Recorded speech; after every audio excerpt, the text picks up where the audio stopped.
Welcome to another episode of Iron Legion's Forging Better Humans podcast.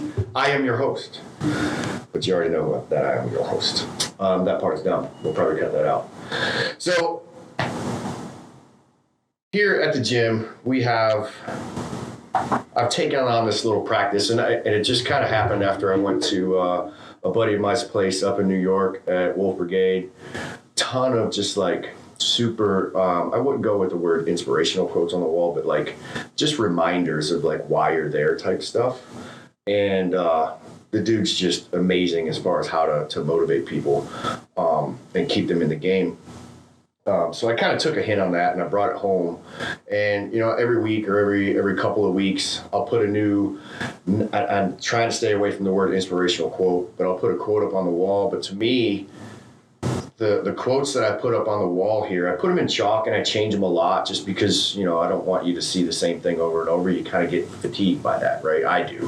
When you see something every day, it loses its importance. So I like to go in and change that kind of stuff up, kind of like I like to change my workouts up. Also why like CrossFit's a very effective thing. It constantly changes and evolves, and it's very interesting and it keeps you going. So you're not always coming in and doing the same 5-3-1 type shit that eventually gets old and you move on, you do something else, right? So that said, the quotes we'll put up on the wall are to remind you of the day that you signed up here at Iron Legion, and it may not have been that day, but within that first week, you and I probably had a conversation where I'll summarize it in that, like, I've never sold you a vacation. I never told you that in 6 weeks you were going to have the best, most banging body of your life, right? I never said that this was going to be easy or fun. I never said that it was going to be simple, right? I stressed in the beginning that what we do here is very hard. You have a coached environment. You're working with coaches that are going to be on the same path with you. There's going to be a lot of times when you're going to be uncomfortable, but that uncomfortable moment is the moment where the magic happens, right? And I tried to explain it to you on the front end, and I can remember a few times in the past where I've had people later just like when they leave, they're like, man, I had no idea it was going to be like this. I thought it was going to be more fun. The fucking fun shit wears off, especially when it comes to training. And if you're training for something that you're going to be doing for the rest of your life, it ain't going to be fun every fucking day. So I like to put those kind of reminders up, and they're not intended to motivate you. I'm not here to hoorah you into working out. You need to want to fucking be here. And I need that thing that brought you here in the first place to always be thought about, to always be reminded that, this is why I'm here. You're not here to just come in here and have a little bit of fun and then bounce out, right? You came here for a reason. You may not tell anybody about it. I might be the only person who you really told about it. And that reason might be drop 20 pounds. That reason might be a very purely aesthetic reason if I want to see my abs. It could be a more realistic reason, like confidence, man. I really want to work on my confidence. I want to be more capable. I want to be a better person. I want to be a better father, a better mother, those types of things that, like, those are your why. That's your reason. At the end of the day, that's the result. That's why your time here over a period of time will give you those types of things. And at no point did I say that something like that's going to happen in a week or 6 weeks or a month, right? We're going to try to change your life. And if it was happy-go-lucky every single day, everybody would do it, right? Everybody would be walking around fit, healthy, confident, strong, but that's not the case, is it? So when we look around at our normal society, you have most of our people are pretty out of shape most of the time, the majority of the time very unhappy, and not the best role models out there. So what we're trying to do is help you along the way to be the exception to the rule, to be better, to be a forged, better human, more capable of what you can do, right? So there's just a flaw that you guys should be cautious of if you go to a gym or you go anywhere in general that only sells the fun piece, right? It's something that you should kind of look at sideways because that shit wears off. It's not going to stick around forever, right? So I see it all the time. I get guys that come in here, guys, I'm saying that in a unisex term, obviously, but like, guys, I see y'all come in here, you sit in front of me, and you expound on all the things that you want, right? And I can see the fire in your eyes. You really, really want it. And I'm with you at that moment, and I really, really want to make sure that you get it, right? And then I can watch, and guaranteed for the first 4 to 6 weeks, that fire carries you for those 4 to 6 weeks. And it's great, right? The workouts are intense here. You've never done anything like this before. The fire's there, the passion's there, and you feel like you're really getting stuff done. You even jump on the scale and you're like, holy shit, it's effective, right? But then it's like, and it's not just one person, it's most of you, the siren call from Odysseus' travel, right? The siren's call is, why are you still doing these workouts? How long are you going to be doing that? How come we haven't lost 20 pounds yet, right? That siren call is just trying to pull you back into your old life, right? And that siren's call comes from schedules. It comes from your family. It comes from your friends. It comes from people that are just like, why are you going to be doing this, right? You still doing that stuff? I mean, how much longer? Netflix and chill, bro. We got a football game to go to this weekend. We've got shit to watch on TV together. We have, we got this, we've got that. Before long, I start watching it. I can see it. You start slipping. The workout starts slipping. Your intensity starts slipping. You come in and you're out of the rotation now. And you decide that like, I've only been here one time this week. I should probably get everything out of it because I got to work really hard because Ted's here watching me. So I need to work really hard for this one time a week that I'm here. But you've already started to fucking lose your grasp, right? You're already falling off the path. So caution when it comes to those siren songs, right? Those people that are out there that just want you to be only as good as them. That's not the point. That's not what brought you here. You came here to Iron Legion to be something better. And I've got a team of people backing you up on that. We've got to be careful that the sirens do not call you into the rocks and start smashing you back into your old life. Because your old life, in my opinion, is over, right? You're on a new path, and I'm going to be helping you along the way, right? So if we break down a quote, I grabbed a quote last week from Tim Grover's book, Relentless. Fantastic book. There are mornings when I'm reading that book where like it is so full of fire that at that moment I haven't had enough coffee yet that I just can't really grasp it for a second, and I have to literally put the book down until I get enough caffeine in me, and then I can pick the book back up. That's how much fire's in this book, right? So there's a quote in there that I put on the wall last week that says, and it's not a standout quote. It wasn't in like a bold print. It wasn't on the back of the book. It was in right in a paragraph in like chapter whatever, right? Randomly throughout the book. And he was talking to one of his players, and he was telling him, I know this is uncomfortable. So the quote that I put on the wall was literally word for word what he was talking to his player about. I know it's uncomfortable, and I'm not asking you to love it. I'm telling you to create the result, to crave the results so intensely that the work is irrelevant, right? We'll go back to that. I'm telling you to crave the result so intensely that the work is irrelevant. Let's break that down a little bit, right? Most people would read a quote like that and they're in the gym and they're like, man, I'm here. I'm doing the work, right? I'm getting the work done. I'm doing the reps. I'm going to get all the work and the reps and all this type of stuff. I'm going to get as uncomfortable as I can get in the workout. And they think that that's what I mean by that. They think that that's what Tim Grover means by that, right? That I'm going to go to the gym and I'm going to give everything that I can give, right? Because social media guys push that shit.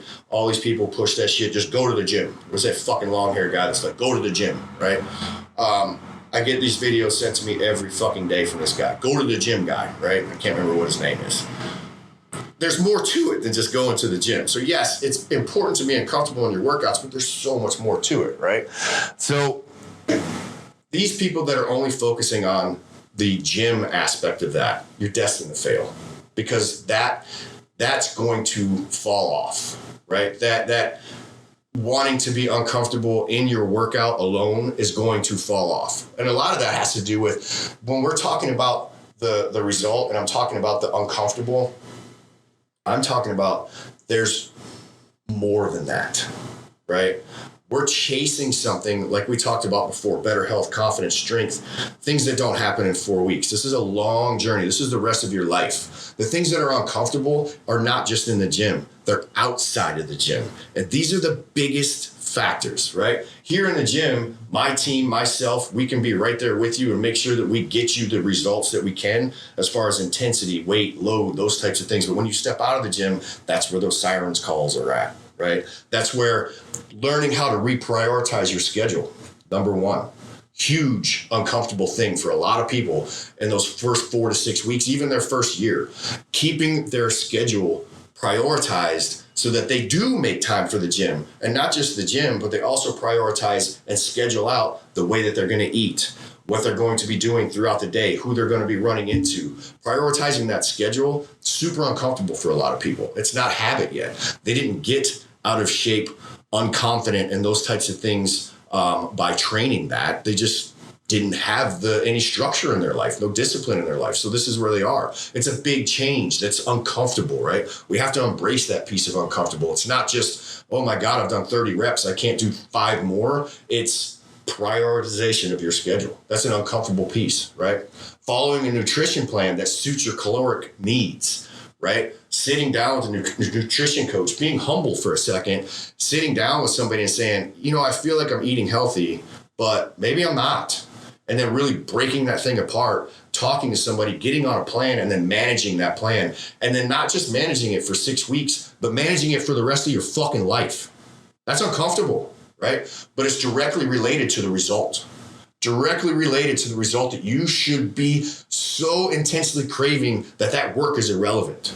That you don't care what it takes. I'm going to eat like this. My schedule is going to be like this. I'm going to prioritize my workouts, my nutrition, who I hang out with. And that's the next piece. Prioritizing who you fucking hang out with. If your family and your friends are not on the same page as you, they are the biggest saboteurs of your goals. Your family. I see it every fucking day. People's families get in the way of their own goals. Their mother, their father, their kid, all these types of things that are coming in, they're like, why are you doing this? Why are you making these changes? We're okay over here and everyone's out of shape. Everyone's messing up, right? They could all be better. You've decided you want to be a better person. And yes, you should want that for them as well. You may not be able to save all of them at first. You may not be able to. Eventually, if they truly love you, they may get on the same path with you. And guess what happens? By default, you save them. By you holding a strong line and staying healthy, making good positive decisions and moving forward and making those uncomfortable decisions on the front end, you may actually save their lives in the back end, right? So that's another thing that's super uncomfortable. Who you're around all the time, that shit gets in your head. Why are you doing this? We're going to the game. We're going to do this. We're going to go to the bar. We're going to go to the restaurant. We're going to eat like this. We're going to do all this shit like we have forever. And we all look like this. And you used to look like us. What's wrong with that? I don't want to fucking do that anymore. I want to be somebody else. So remember, that's the other part of uncomfortable that I'm talking about, right? Prioritizing your sleep and your recovery. It's not just about the workouts. You've got to be able to recover. Your body's going to need to recover. If you add stress on top of stress on top of stress, and then never sleep and recover properly and take a couple of days from time to time, right? And have properly planned sleep and recovery schedules, you're going to end up fucking up, right? But forcing yourself to have enough time, prioritizing your sleep is just like the schedule piece we talked about at the beginning. It's uncomfortable, but we've got to prioritize that. You have to have your recovery time, right? So putting in 6 to 8 hours of sleep every single day, not really that hard to do, guys. My wife is what I call a Da Vinci sleeper. So she does these she can do 2 hours here, an hour there, 2 hours here, hour there. It's odd, but she knows how to manage that. She gets her 8 hours in and she does it really well. Me, I need 8 hours fixed, but in both scenarios, we're getting our 8 hours, right? So remembering to prioritize your sleep, your recovery. It's uncomfortable and it's going to remain uncomfortable until it becomes a full habit. A lot of these things will be uncomfortable for the first year or more until they become habit. And when they become habit, you're on the path, right? You've changed your life. But these aren't habits at first when you can easily be diverted and find yourself doing things that you used to do in the past that didn't lead to good, healthy habits, right? So shutting out those negative friends, shutting out and removing all that shitty social media, all that odd stuff that isn't in line and lockstep with where you're headed, you've got to do that stuff. And it's uncomfortable. So when we're talking about, I know it's uncomfortable, I do. The reason I know it's uncomfortable is because this shit affects me every day too. I hear this stuff all the time as well in my own fucking head. Why? Why at 47 years old do you have to keep pushing yourself in jiu-jitsu, keep pushing yourself in a strongman, keep trying to push the heaviest weight, eating the way that you eat, ignoring friends during the week and not doing certain things with certain people because I have fucking goals and I have things that I know that I want out of my life, and these things make my business and my family life better. So if I'm staying on my good, steadfast path, a lot of other things get better because of it. My family's stronger, my business is stronger. Things are always going to be positive and up if I'm taking care of number one first, right? So I understand that it's uncomfortable, and I'm not telling you to love it, right? That resonated so fucking hard with me because craving the results so intensely that the work is irrelevant, I got you, because I get that. There's plenty of times I come in here to work and I don't want to fucking do it, but I drag through it, I get it done. And then there's other days when I do, and I'm so glad that those days I came in and I did it. Or I'm glad that I made those nutritional decisions when I was out, or I was at my house, or I was out on a weekend, right?